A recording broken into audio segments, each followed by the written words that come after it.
making a documentary. Can I ask you a couple questions? I cannot. Yeah, that's okay. Thank you. All right, enjoy the rest of your time.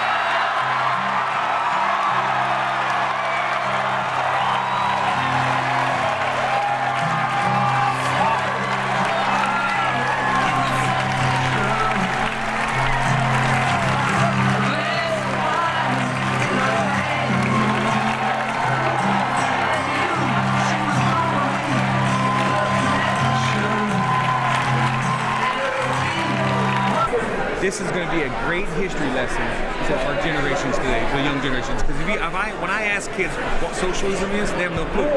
And I guarantee Trump ain't going to mess around. He's going to point out what socialism is, and our young generation is going to learn. And these college kids are going to learn. It's going to be special.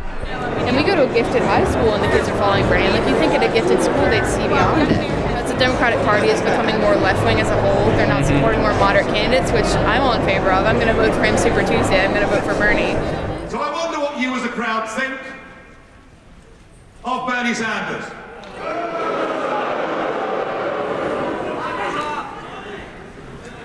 Trump derangement syndrome is very contagious, and so a lot of people just believe the lies. They scroll their social media, they see a post, and that's where they form their opinion. But if you ask them, did you watch the entire State of the Union speech? No, I didn't. Well, then how are you going to know what's going on? Have you heard about prison reform and African Americans being reunited with their families? No. Have you heard about him condemning countries that kill gay people like me? No. You get accountability through Trump that now Bernie Sanders sounds more like he's going to roll us back to that Obama era. We could just kick back. No accountability, no job, no nothing. You're just going to give us free stuff. Can you tell us about your shirt? Did you make that? I actually did, and you should see the hate that I get for it. It's like I worked in the campaign this summer for a senatorial race in my state, and I did encounter some people at the door that would yell at you and be like, what are you doing, and try to change you because you're a kid, and they'd be like, how old are you, like, what are you doing? But honestly, you just have to stand there and nod and know that you're right, and that some people just can't get it. And I'm usually like pretty respectful and stuff like that, so it never really goes beyond like just a small debate. Trump unites people across many different, like you said, Oh my gosh. Yeah. Yesterday I was hanging out with the girl Asians for Trump. She's all excited. I met with an Indian immigrant. Today I took a picture with a Muslim woman. And I was like, oh my gosh, this is a powerful moment. It's a lot of jobs. Unemployment has reached the lowest rate in over 51 years. The average unemployment rate for my administration is the lowest for any president in the history of the United States.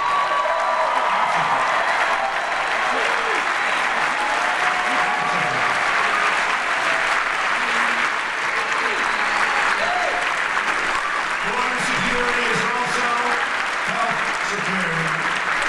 In our efforts to keep America safe, my administration has taken the most aggressive action in modern history to control our borders and protect Americans from the coronavirus. In just 3 short years under my administration, we've already achieved unprecedented victories and unrivaled gains for our citizens. As I said in my State of the Union address, we are in the midst of the great American comeback. That's what is happening. Our economy is roaring, jobs are booming, opportunity is soaring, poverty is plummeting, crime is falling, and America is stronger today than ever before. What do you make of the chaos in the Democratic primary right now? It's really sad because I was born a Democrat. And as a Catholic, we were Kennedy Democrats, and growing up, to see how far left they have gone, it's really sad because this country should offer choices. I don't think the last election, and I won't this year, even vote for one Democrat. And that's really sad because absolute power corrupts. And as much as I'm voting for the Republicans, there's always a fear, absolute power. Young Americans for Liberty, we're a pro-liberty organization and overall want to try and reach the goal of a truly limited government, and that would include making sure to end all the useless wars per se that are going on in the Middle East that are doing nothing but costing the lives of our troops overseas and causing nothing but disarray and civilians over there too. Yeah, absolutely, and it's costing us money as well. I'm a metal sculptor for 25 years now, and I built a lot of sculptures out of nails, but I kind of wanted to show my appreciation for President Trump. You know, I thought he was, you know, the American superhero, tough as nails, so I built the whole sculpture out of welded nails. Have you always made political art? No, I've never made political art. Okay, so you were... yeah, I've been paying attention for years. Sure. You know, I like to, you know, I like to give people a chance. You see what they say, then you see what they do. And I've been watching over 30 years, so you kind of get things figured out after a while. He could definitely lose if the Democrats had a really strong candidate, especially like a really strong, really moderate candidate. I think that they could definitely win. But I think give an example, just. Well, like if the Democrats had someone like Obama in 2008, because Obama was extremely popular in 2008. I mean, even if Obama could run again, I think he would definitely have a good chance against Trump. But unfortunately, none of the candidates they're putting out really have any chance. I mean, people put a lot of hope in Biden, but the guy just can't talk anymore. And then it's falling apart. It could be easier to beat than Joe. The guy can't put two sentences together. It's insulting. How can you be easier? But, he is more down the middle. Everyone knows he's not a communist, right? And with Bernie, there's a real question about that. But he's definitely a radical left socialist Democrat. And people know that. With Joe, he's sort of down the middle, The difference is, Joe's not going to be running the government. He's just going to be sitting in a home someplace. And people are going to be running it for him. And they will be radical left socialists. So that's what you have to remember. There's no way he's going to be running the government. Wild horses couldn't stop me from voting for him this year. I mean, he, by God, delivered on stuff like no politician has ever done. Like what? Like what? Lower taxes, deregulation. People don't understand the power of deregulation. The art of the deal, which, by the way, is in Chinese. The Chinese study it because they respect it. Great. Thanks so much. Yeah, okay. Great talking to you. No problem. We'll look you up on your website. Cool. Well, I think what is happening with the conservative movement is we are moving away from just the party line. And we're moving into people that are really looking for real freedom and liberty. And that doesn't often come from the establishment party line. In 2004, the Republicans were super behind Bush and stuff like that, and he hasn't even been mentioned at this conference. Our movement is united by a towering spirit of patriotism, a profound and abiding love for our fellow Americans, and a deep reverence for the rights and liberties given to each of us by the hand of Almighty God. I think they're looking for something new, and they're looking for liberty. And I have a daughter that has said she is a Bernie Sanders fan, but she always tells me that we need new blood. And I remind her every time, he is the oldest, whitest, richest man that there is. He's not new blood, he's old, white, rich man. Men are men, women are women. Common sense of the people of Brazil was very refreshing. Men are men, women are women.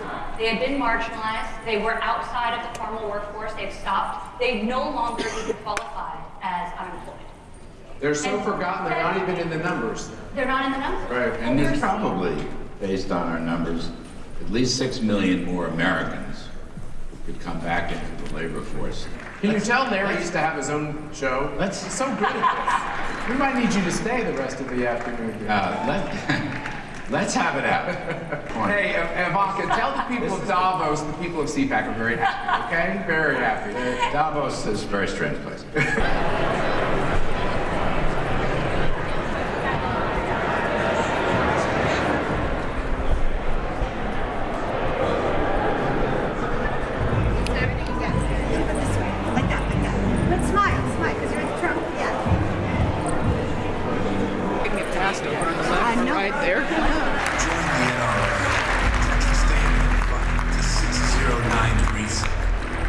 Text stand and fight to 6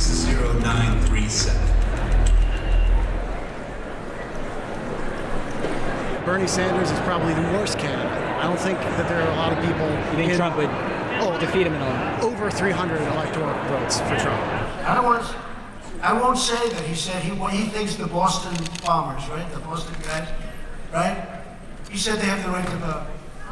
He said prisoners in prison have the right to vote. They said, does that include the Boston maniac that's scheduled to die, death penalty, which is very good. But does that include that? He said, yes, he would get the right to vote. Do you believe that? That this guy would get the right to vote. So I said, I won't use that until later on, and I used it today at CPAC, and now he'll find a way of getting out of it, and I won't be able to use it against him in the campaign. That's no. See what I do here, Matt? That's too bad. Too early. You gotta wait till about 2 months before the vote, right? Right? She's going, yes, please wait. But then you wouldn't have enjoyed that. But it's true. It's true. Yeah, it's okay for him to vote. It's fine.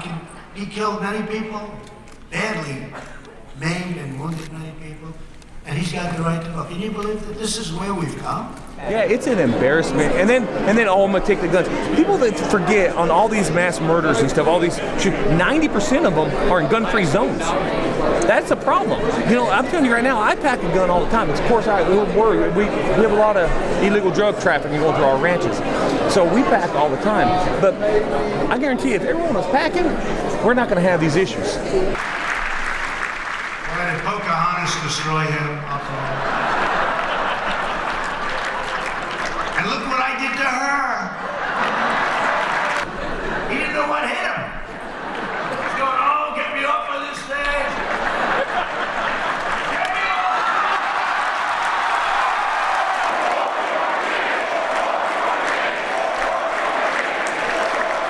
Well, thank you very much.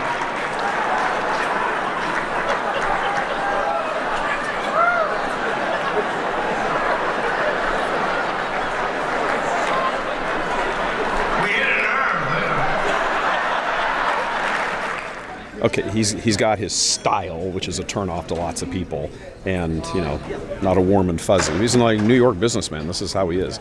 But he didn't say anything as far as policy stuff that would be off-putting to your notion of America. And you know, he won. Imagine he gets up on stage at the first debate, and you know, hypothetically, it's Bernie standing there next to him.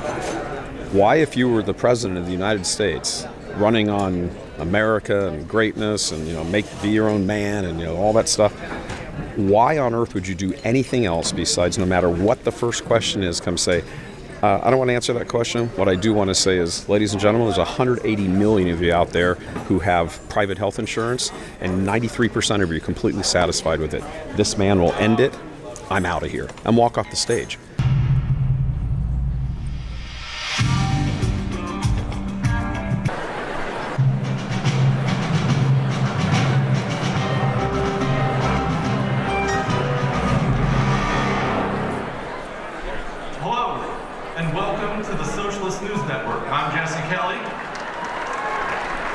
My preferred pronouns are they, them, her, him, and it. Celebrations on Capitol Hill today as Greta Thunberg was named the next EPA administrator. At her acceptance speech, Thunberg treated the crowd to some of her signature warmth and charm. How dare you! You have stolen my dreams. That sent the unemployment rate to 96.7%, but who needs a job when cocaine prices are this low? In other news, while 150 million Americans have lost their health insurance after Congress passed the president's Medicare for All bill, Democrats are confident the plan will end in huge savings after all those people finally die. I don't know, my family moved here from Canada, so I've seen like the healthcare system firsthand. What my family had to deal with it, my great-grandma had an injury and it took forever for her to get any medical help. There's no urgency. It's like any government organization here, like the DMV or the Social Security, they run healthcare exactly like that, like no competition that makes it better, so.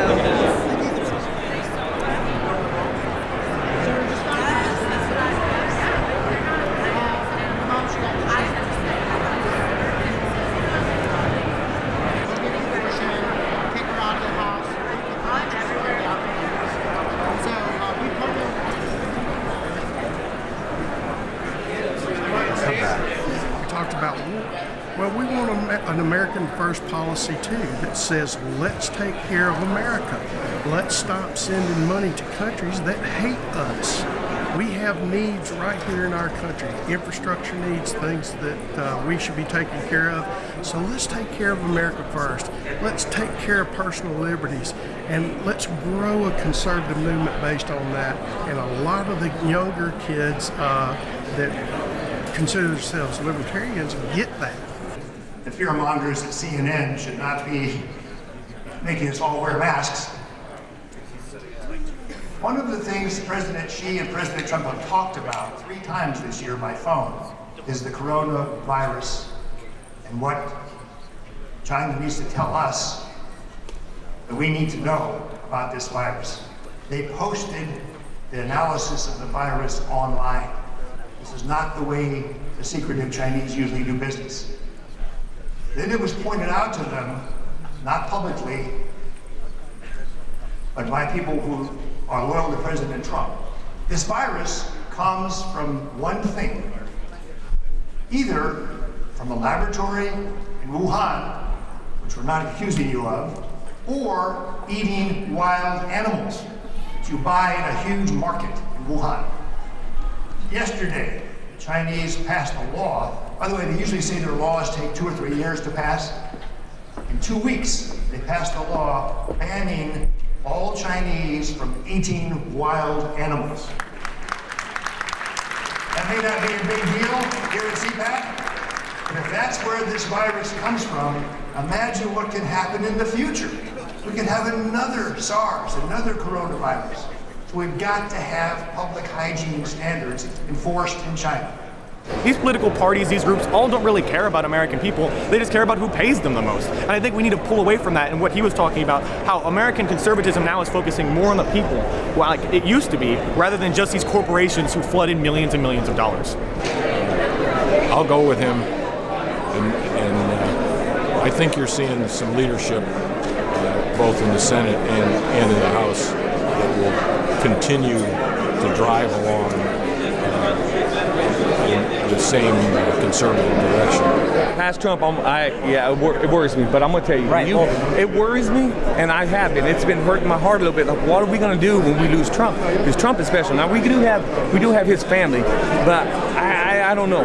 But when you listen to Candace Owens today, that tells you right there, those are the kind of people we need running. I'm not kidding. I think Candace Owens would run for president, she'd win. What do you think the future of conservatism is in America, even if he wins a second term? That is my greatest fear. I know he's going to win, and we got 4 more years of hurrah, this is great. But after that, the number one issue that we have to pay attention to is demographics, cultural demographics, and immigration demographics.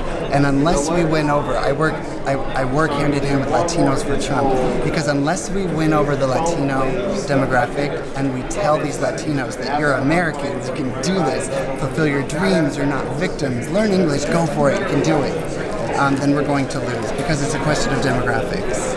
Conservatives are going to be outnumbered eventually by, Hispanic families who are having lots of kids, and I don't think that's a scary thing or a bad thing, unless they don't embrace the American